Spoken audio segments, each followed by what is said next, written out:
जय हिंद दोस्तों। आज के इस क्लास में आपका स्वागत है। चलिए क्लास शुरू करते हैं। क्लास पूरा देखिएगा, सभी क्वेश्चन को डिटेल्स से समझेंगे। हाल ही में अंतर्राष्ट्रीय शून्य अपशिष्ट दिवस कब मनाया गया?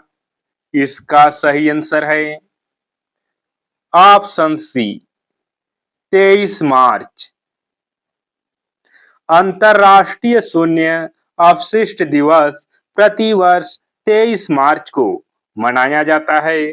संयुक्त महासभा ने दिसंबर 2022 में इस दिवस को मान्यता दी थी।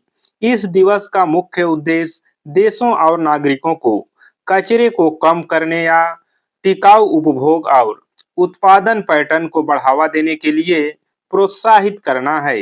यह जलवायु परिवर्तन, जैव विविधता हानि और प्रदूषण के संकटों को दूर करने की दिशा में एक महत्वपूर्ण कदम है।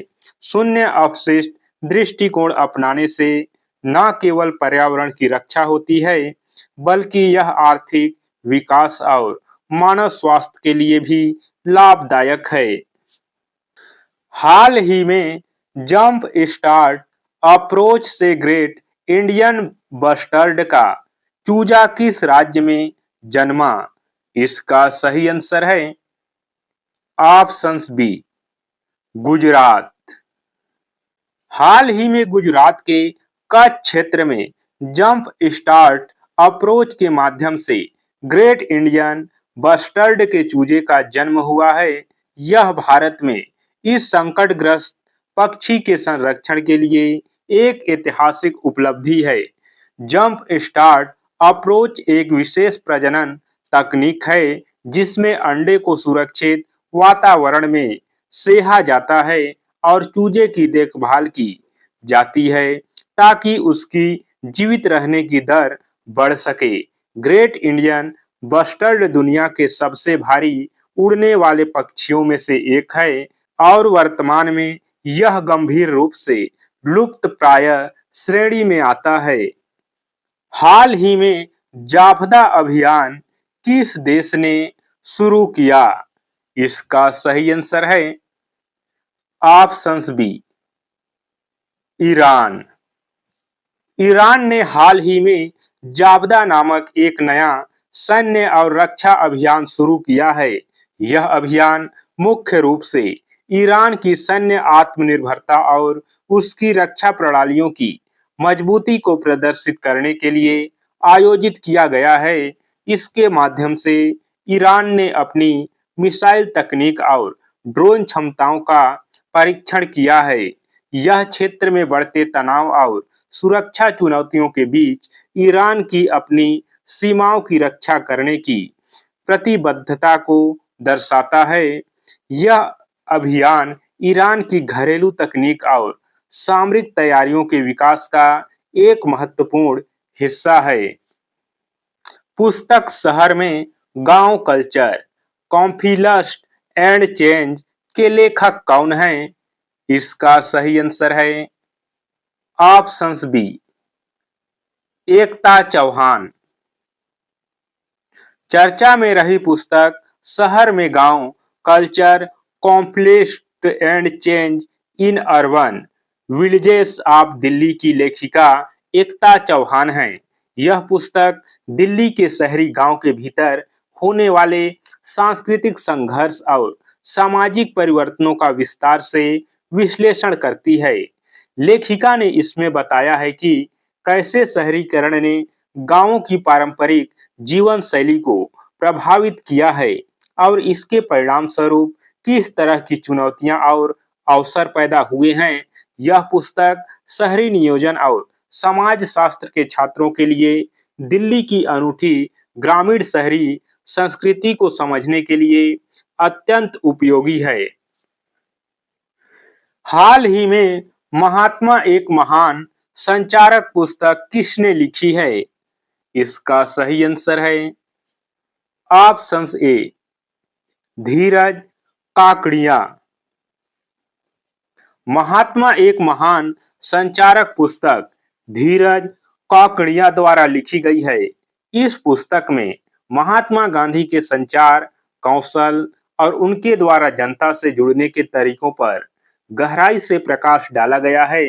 लेखक ने बताया है कि कैसे गांधी जी ने अपनी सरल भाषा और प्रतीकों जैसे चरखा और नमक के माध्यम से करोड़ों भारतीयों को स्वतंत्रता संग्राम के लिए एकजुट किया। यह पुस्तक गांधीवादी विचारों को आधुनिक संचार के परिप्रेक्ष्य में समझाने का एक नया दृष्टिकोण प्रदान करती है और इनकी नेतृत्व क्षमता के एक अनदेखे पहलू को सामने लाती है। अटल बिहारी वाजपेयी शाश्वत राजनेता पुस्तक का विमोचन किसने किया?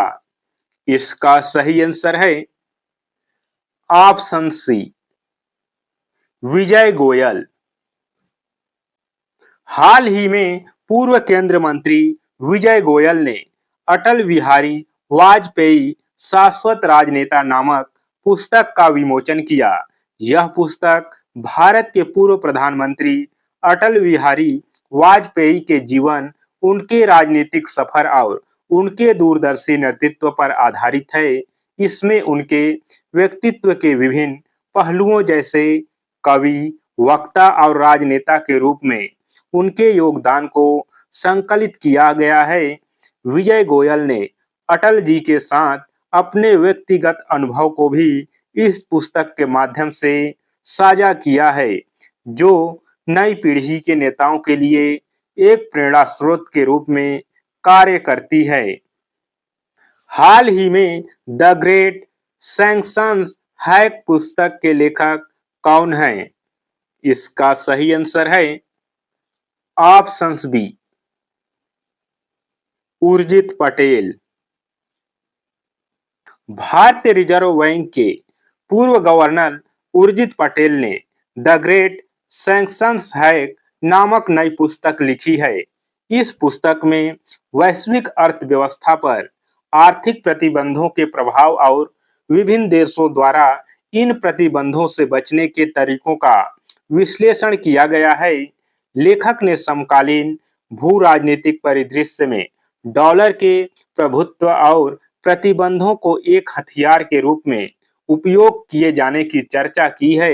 यह पुस्तक अंतर्राष्ट्रीय वित्त और कूटनीति के क्षेत्र में रुचि रखने वालों के लिए एक महत्वपूर्ण संसाधन है, जो वर्तमान वैश्विक आर्थिक चुनौतियों को समझने में मदद करती है। हाल ही में रिक्लेमिंग इंडिया पुस्तक किसने लिखी है? इसका सही आंसर है ऑप्शंस ए,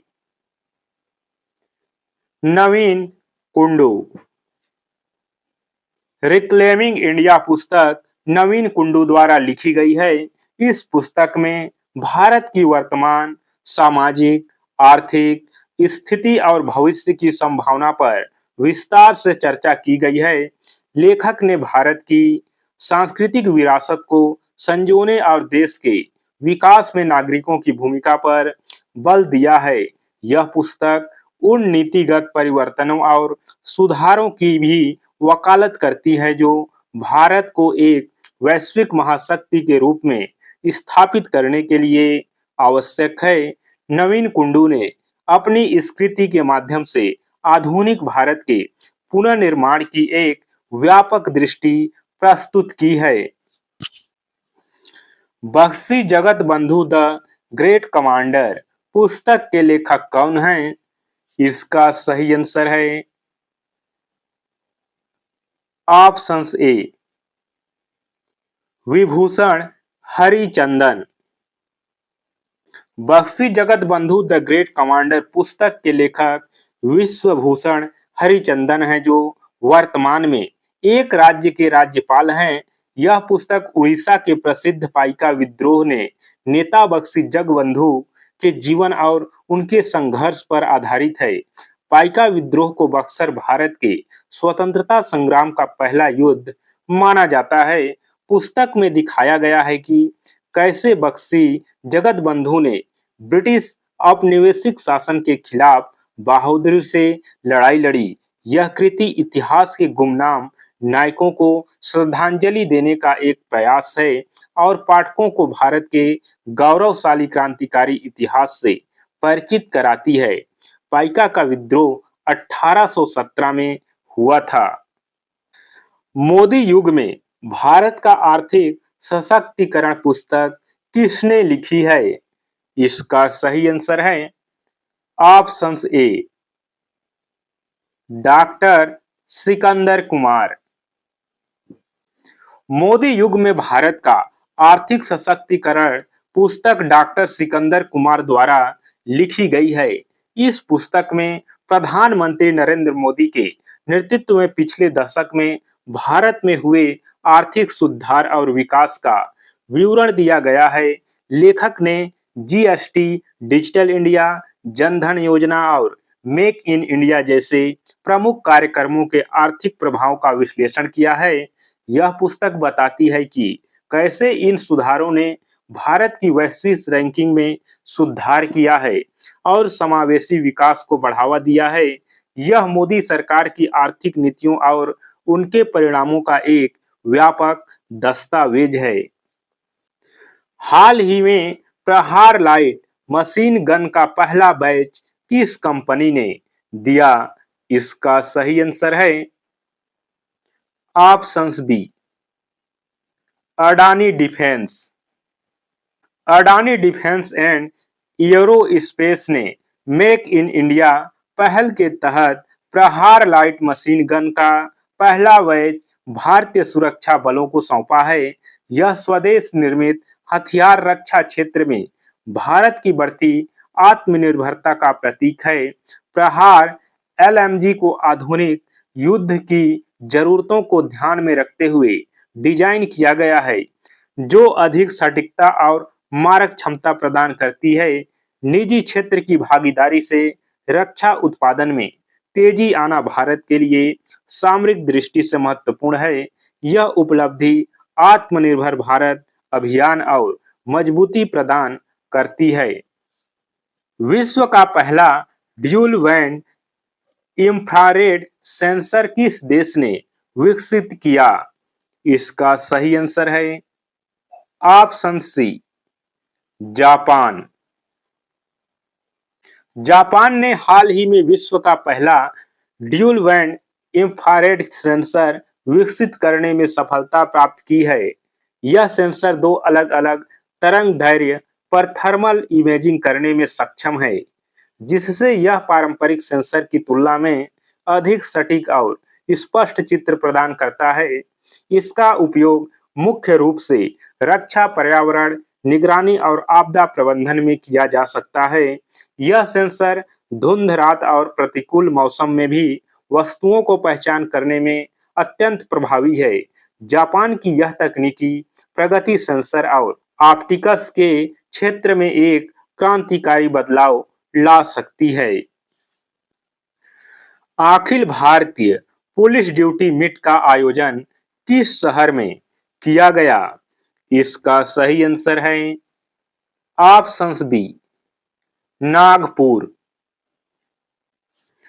हाल ही में नागपुर महाराष्ट्र में Akhil Bharatiya police duty meet का आयोजन किया गया। इस प्रतियोगिता का मुख्य उद्देश्य पुलिस कर्मियों के बीच जांच कौशल, वैज्ञानिक सहायता, फॉरेंसिक विज्ञान और कंप्यूटर साक्षरता को बढ़ावा देना है। इसमें देश भर के विभिन्न राज्यों और केंद्र शासित प्रदेशों के पुलिस बलों के साथ साथ केंद्रीय सुरक्षा बलों ने भी भाग लिया। यह कार्यक्रम पुलिस बल को आधुनिक अपराधों, विशेष रूप से साइबर अपराधों से निपटने के लिए नई तकनीकों और सर्वोत्तम प्रथाओं को साझा करने का एक साझा मंच प्रदान करता है। हाल ही में सी डॉट ने किस पुलिस के साथ एमओयू साइन किया है? इसका सही आंसर है options B Delhi police. Telematics विकास केंद्र ने हाल ही में दिल्ली पुलिस के साथ एक समझौता ज्ञापन पर हस्ताक्षर किए हैं। इस सहयोग का उद्देश्य पुलिस संचालन में अत्याधुनिक संचार तकनीकों और साइबर सुरक्षा समाधानों को एकीकृत करना है। इसके तहत सी डॉट दिल्ली पुलिस को सुरक्षित संचार चैनल और अपराध विश्लेषण के लिए डिजिटल उपकरण विकसित करने में मदद करेगा। यह साझेदारी स्मार्ट पुलिसिंग को बढ़ावा देने और आपराधिक गतिविधियों को नियंत्रित करने के लिए प्रौद्योगिकी के बेहतर उपयोग की दिशा में एक बड़ा कदम है। इससे दिल्ली पुलिस की तकनीकी क्षमता और अधिक सुदृढ़ होगी।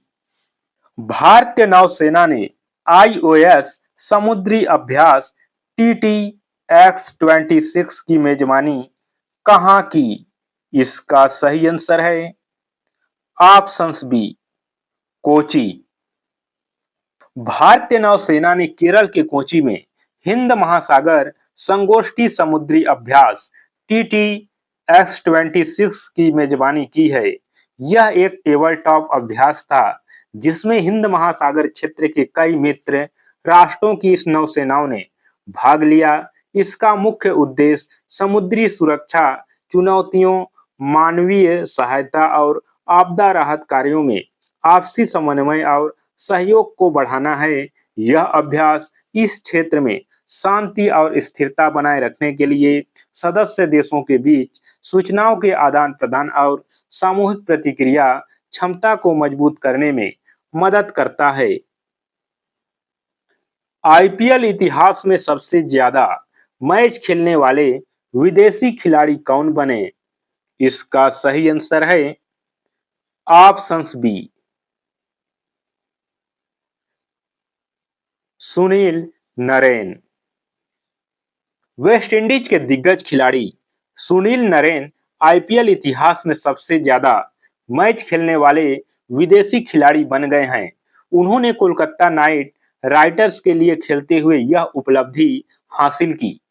नरेन ने न केवल अपनी जादुई स्पिन गेंदबाजी के लिए जाने जाते हैं, बल्कि उन्होंने टीम के लिए एक आक्रामक सलामी बल्लेबाज के रूप में भी महत्वपूर्ण योगदान दिया। आईपीएल में उनकी निरंतरता और वफादारी उन्हें इस टूर्नामेंट के सबसे मूल्यवान खिलाड़ियों में से एक बनाती है। उन्होंने कई मैचों में अपनी ऑलराउंड प्रतिभा से टीम को जीत दिलाई है। हाल ही में अरुणोदय बनर्जी का निधन हुआ, वे कौन थे? इसका सही आंसर है ऑप्शंस बी, बंगाली अभिनेता। इंडिया स्किल्स राष्ट्रीय प्रतियोगिता 2025-26 कहां आयोजित हो रही है? इसका सही आंसर है options B, greater Noida. India skills राष्ट्रीय प्रतियोगिता 2025-26 का आयोजन उत्तर प्रदेश के ग्रेटर नोएडा में किया जा रहा है। यह देश की सबसे बड़ी कौशल प्रतियोगिता है जिसका उद्देश्य युवाओं को वैश्विक स्तर पर अपनी प्रतिभा दिखाने के लिए एक मंच प्रदान करना है। इसमें विभिन्न क्षेत्रों जैसे कोडिंग, वेल्डिंग, कुकरी और फैशन डिजाइन सहित दर्जनों श्रेणियों में कौशल का प्रदर्शन किया जाता है। इस प्रतियोगिता के विजेताओं को विश्व स्तर पर होने वाली वर्ल्ड स्किल्स प्रतियोगिता में भारत का प्रतिनिधित्व करने का अवसर मिलता है। यह प्रधानमंत्री के कौशल भारत मिशन को साकार करने की दिशा में एक अहम कदम है। हाल ही में किस राज्य की पुलिस ने अभय ऐप लॉन्च किया है? इसका सही आंसर है options B, Haryana. Haryana police ने हाल ही में नागरिकों, विशेष रूप से महिलाओं और बच्चों की सुरक्षा के लिए अभय ऐप लॉन्च किया है। इस ऐप में एक पैनिक बटन दिया गया है जिसे दबाते ही पुलिस कंट्रोल रूम को तुरंत स्थान की जानकारी मिल जाएगी। इसके अलावा ऐप में आपातकालीन संपर्क नंबर और नजदीकी पुलिस स्टेशन की जानकारी भी उपलब्ध है। यह तकनीक का उपयोग कर पुलिस और जनता के बीच की दूरी कम करने और अपराध दर को नियंत्रित करने का एक प्रभावी प्रयास है। हरियाणा सरकार का यह कदम राज्य में सुरक्षा व्यवस्था को और अधिक सुलभ और पारदर्शी बनाता है। हाल ही में किस देश ने समान नागरिक संहिता विधेयक पेश किया है? इसका सही आंसर है ऑप्शंस बी, गुजरात। उत्तराखंड के बाद गुजरात देश का दूसरा ऐसा राज्य बनने जा रहा है जिसने समान नागरिक संहिता को लागू करने की दिशा में ठोस कदम उठाते हुए विधेयक पेश किया है। यूसीसीसी का मुख्य उद्देश्य सभी नागरिकों के लिए विवाह, तलाक, विरासत और गोद लेने जैसे नागरिक मामलों में एक समान कानून बनाना है, चाहे वे किसी भी धर्म के हों। गुजरात सरकार ने इसके अध्ययन के लिए एक उच्च स्तरीय समिति का गठन किया था। यह कदम भारतीय संविधान के अनुच्छेद 44 के कार्यान्वयन की दिशा में एक महत्वपूर्ण पहल माना जा रहा है, जो पूरे देश में बहस का विषय है। दोस्तों, आज की इस क्लास में बस इतना ही। क्लास कैसा लगा कमेंट कर जरूर बताएं। क्लास अच्छा लगा हो तो क्लास को लाइक, शेयर, चैनल पर नए हैं तो सब्सक्राइब कर लीजिएगा। फिर मिलेंगे अगली क्लास में।